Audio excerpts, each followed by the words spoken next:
Good morning everyone. आज का जो हमारा टॉपिक है वो है यूकैरियोटिक सेल्स। यूकैरियोटिक सेल्स के अंदर यू का मतलब होता है ट्रू और कैरियोटिक का मतलब होता है न्यूक्लियस, यानी वो सेल्स जिनके अंदर ट्रू न्यूक्लियस या फिर हम कह सकते हैं कि वेल डेवलप्ड न्यूक्लियस प्रेजेंट होता है, वो सेल्स यूकैरियोटिक सेल्स कहलाती हैं।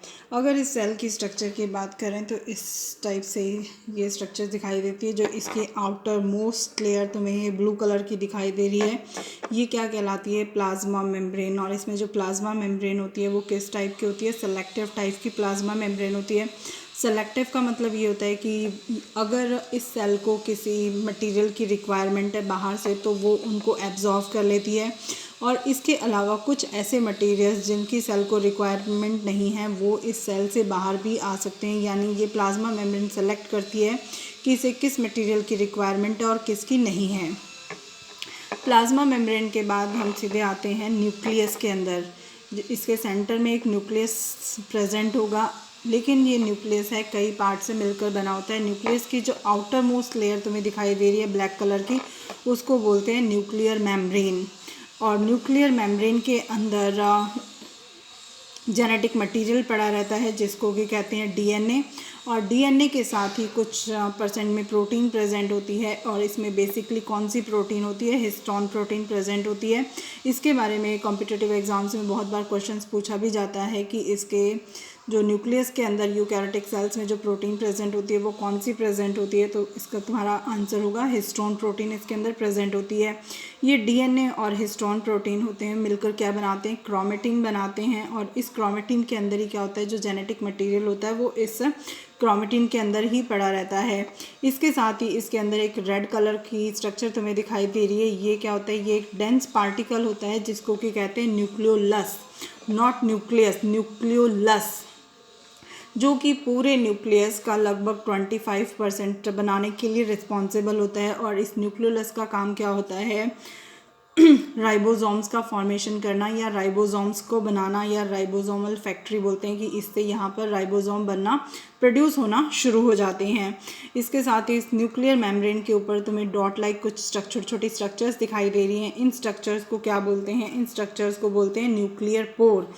अब ये न्यूक्लियर पोर क्या काम करते हैं? यहाँ पर एक्सचेंज का काम जो भी करते हैं, न्यूक्लियस के अंदर जो भी मटेरियल बन रहा है, यानी जैसे राइबोसोम्स का फॉर्मेशन हो रहा है, जेनेटिक मटेरियल इसके अंदर प्रेजेंट है, इनका एक्सचेंज आउटर मेम्ब्रेन के अंदर करने के लिए ये पोर्स रिस्पॉन्सिबल होते हैं। तो न्यूक्लियर मेम्ब्रेन, न्यूक्लियोलस और क्रोमेटिन और न्यूक्लियर पोर सारे मिलकर किसका फॉर्मेशन करते हैं? न्यूक्लियस का फॉर्मेशन। यानी यूकैरियोटिक सेल्स के अंदर अगर हम न्यूक्लियस की बात कर रहे हैं तो न्यूक्लियस इसमें 4 चीज़ों से मिलकर बना है: न्यूक्लियर मेम्ब्रेन, न्यूक्लियोलस और क्रोमेटिन और न्यूक्लियर पोर। अब हम बात करते हैं इसी जो न्यूक्लियर मेम्ब्रेन के साथ ही कुछ एंडोप्लाज्मिक रेटिकुलम्स प्रेजेंट होती हैं।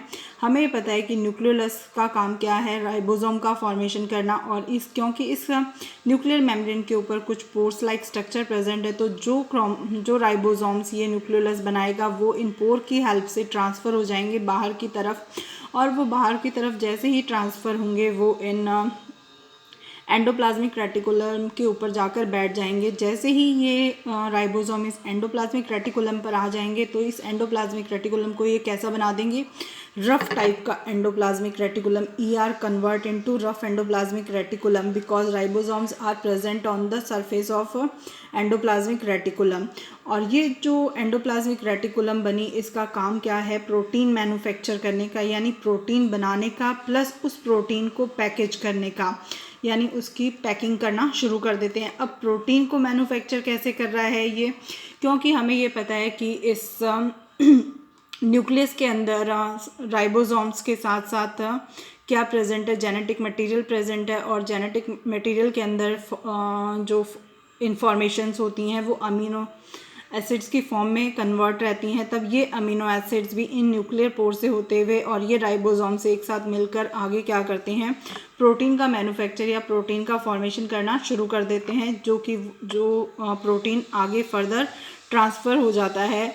वो ट्रांसफ़र कहाँ पे होगा? फिर गोल्गी बॉडीज़ के अंदर। अब ये गोल्गी बॉडीज़ क्या करती हैं? जो प्रोटीन का फॉर्मेशन या प्रोटीन का मैन्युफैक्चर एंडोप्लाज्मिक रेटिकुलम ने करा है उस प्रोटीन की ये प्रोसेसिंग करना शुरू कर देती हैं। प्रोसेसिंग का मतलब क्या होता है कि जो प्रोटीन बनी है उसको यूज़फुल कैसे बनाया जाए। तो उसको यूज़फुल बनाने के लिए ये उसके अंदर कुछ ऐड ऑन करते हैं। क्या ऐड करते हैं, ये उसके अंदर लिपिड और कार्बोहाइड्रेट की परसेंटेज को ऐड कर देते हैं कि कितनी प्रोटीन के अंदर हम लिपिड ऐड करें या कितना कार्बोहाइड्रेट ऐड करें कि वो प्रोटीन आगे फर्दर यूज़ की जा सके। उसी के अकॉर्डिंग गोल्गी एपरेटस अपना फंक्शन करना शुरू कर देते हैं और फर्दर गोल्गी एपरेटस ये भी डिसाइड करते हैं कि कौन सी प्रोटीन इस सेल के अंदर रहनी चाहिए और कौन सी प्रोटीन इस सेल के अंदर नहीं रहनी चाहिए। इसके अलावा जो गोल्गी बॉडीज़ हैं फॉर्मेशन करने का काम करते हैं लाइसोसोम्स, यानी लाइसोसोम्स का जो डेवलपमेंट हुआ है वो गोल्गी बॉडी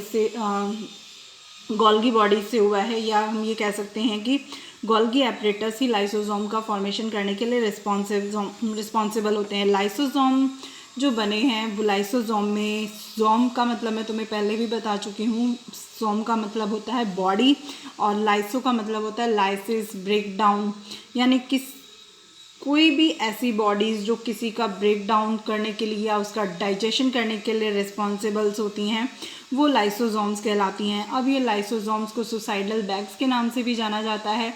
तो हम इनको सुसाइडल बैग क्यों कहते हैं, क्योंकि इनके अंदर कुछ ऐसे डाइजेस्टिव एंजाइम्स या एसिड एंजाइम्स प्रेजेंट होते हैं जो कि इस पूरी सेल के अंदर कुछ ऐसे हार्मफुल सब्सटेंसेस या जो डिस्ट्रॉयड मटेरियल्स होते हैं या सड़े गले सब सेल के पार्ट जो कि इस सेल को ख़राब कर सकते हैं, उन सब को ये लाइसोसोम अपने अंदर इनगल्फ कर लेते हैं या डाइजेस्ट कर लेते हैं। सेल के अंदर के अलावा कुछ फॉरेन बॉडीज़, फॉर एग्जांपल कोई बैक्टीरिया या वायरस अगर इस सेल के ऊपर अटैक करता है तो उनको भी ये लाइसोसोम्स क्या कर लेते हैं, अपने अंदर एनगल्फ कर लेते हैं या उनको डिस्ट्रॉय कर देते हैं।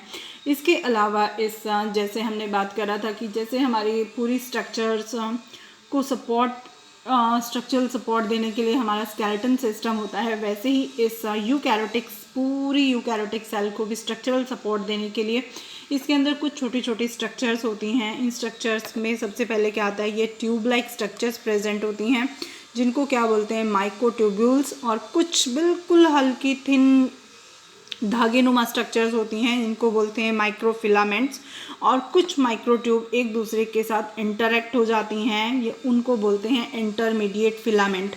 माइक्रोट्यूब्यूल्स, माइक्रोफिलामेंट्स और इंटरमीडिएट फिलामेंट्स तीनों मिलकर इसका साइटोस्केलेटन का फॉर्मेशन करते हैं।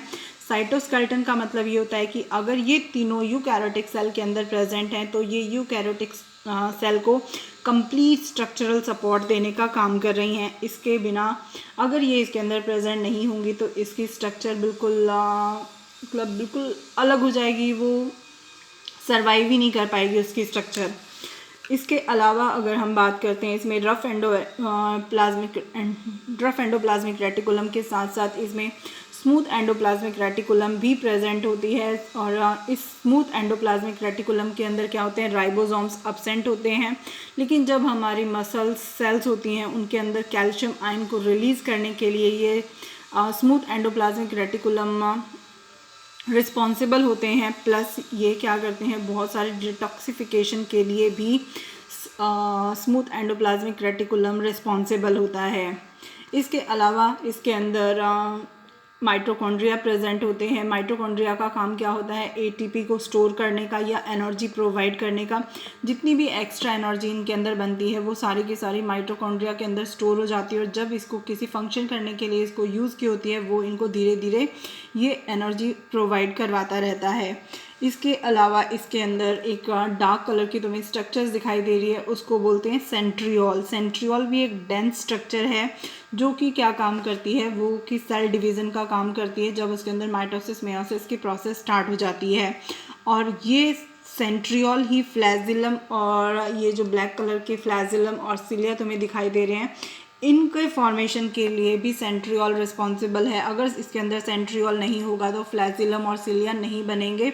सेंट्रियोल हम पहले ही पढ़ चुके हैं कि यूकैरियोटिक सेल्स या फिर हम कह सकते हैं सिर्फ और सिर्फ एनिमल सेल्स के अंदर सेंट्रियोल प्रेजेंट होता है। प्लांट सेल्स में एक दो एक्सेप्शन है, फॉर एग्जांपल क्लोरोबियम जिसमें कि सेंट्रियोल प्रेजेंट होता है, अदरवाइज प्लांट सेल्स में सेंट्रियोल कंप्लीट एब्सेंट होता है। ओनली सिर्फ एनिमल सेल्स के अंदर सेंट्रियोल प्रेजेंट होगा। इसके अलावा तुम्हें एक रेड कलर की बहुत लार्ज स्ट्रक्चर दिखाई दे रही है जिसको कि क्या कहते हैं, वैक्यूल। अब इस वैक्यूल का काम क्या होता है, ये वैक्यूल वाटर, साल्ट और वेस्ट मटेरियल को तो स्टोर करती ही है, साथ में ये वाटर के प्रेशर को मेंटेन करेगी और इस पूरी सेल को स्ट्रेंथ देने का काम भी करती है। अगर ये सेल्स ये वैक्यूल्स फट जाती हैं तो भी इसकी स्ट्रक्चर्स बहुत डिसअपॉइंटेड हो जाएगी या बहुत मैसअप सा हो जाएगा सिस्टम। इसके अलावा इसमें 2 वर्ड आए हैं, साइटोसोल और साइटोप्लाज्म। साइटोसोल, साइटो का मतलब सेल और सोल का मतलब होता है सॉल्यूशन, यानी इस पूरी सेल के अंदर जो लिक्विड सब्सटेंस है, जो ये डॉट डॉट करके जो स्ट्रक्चर्स दिखाई गई हैं वो क्या कहलाती हैं, साइटोसोल कहलाती हैं। और साइटोप्लाज्म क्या कहलाता है, इस कंप्लीट सेल के अंदर जो भी मटेरियल है, कंप्लीट मटेरियल से मतलब इसके अंदर गोल्गी एपरेटस है, इसके अंदर माइटोकॉन्ड्रिया है, लाइसोसोम है, वैक्यूल्स हैं, सेंट्रियोल है, माइक्रोट्यूब्यूल्स, माइक्रोफिलामेंट्स, ये सारे के सारे पार्ट किसके हैं, साइटोप्लाज्म के। ये साइटोसोल के पार्ट नहीं है, ये साइटोप्लाज्म है।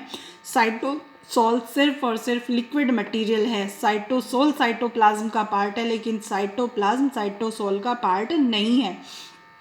अगर कोई क्वेश्चन अराइज हो जाता है कि कई बार कॉम्पिटिटिव एग्जाम्स में पूछा भी गया है कि माइटोकॉन्ड्रिया साइटोसोल है या फिर साइटोप्लाज्म, तो माइटोकॉन्ड्रिया साइटोप्लाज्म का ही एक पार्ट है, एक भाग है, ये साइटोसोल नहीं है। साइटोसोल के अंदर, सोल से अंदाज़ा लगा लेना कि सिर्फ और सिर्फ इसके अंदर हम लिक्विड मटेरियल या सॉल्यूशन की बात करते हैं, इसके अलावा हम और किसी चीज़ को इसके अंदर कंसीडर नहीं करते हैं। अब यही बात हुई कि यूकैरियोटिक सेल्स के अंदर ट्रू न्यूक्लियस प्रेजेंट है। ट्रू न्यूक्लियस क्या कर रहा है, इसको 2 पार्ट्स में डिवाइड कर रहा है, आउटर वर्ड और इनर वर्ड के अंदर इन्होंने इसको डिवाइड कर दिया। इसी तरह एक कंप्लीट यूकैरियोटिक सेल का डेवलपमेंट हो जाता है, ये प्रोकैरियोटिक सेल से बहुत डिफरेंट है। और इसी डायग्राम के बेस पर तुम प्रोकैरियोटिक सेल और यूकैरियोटिक सेल को डिफ्रेंशिएट भी कर सकते हो, उनके बीच में ईजिली डिफरेंस कर सकते हो। ओके बेटे।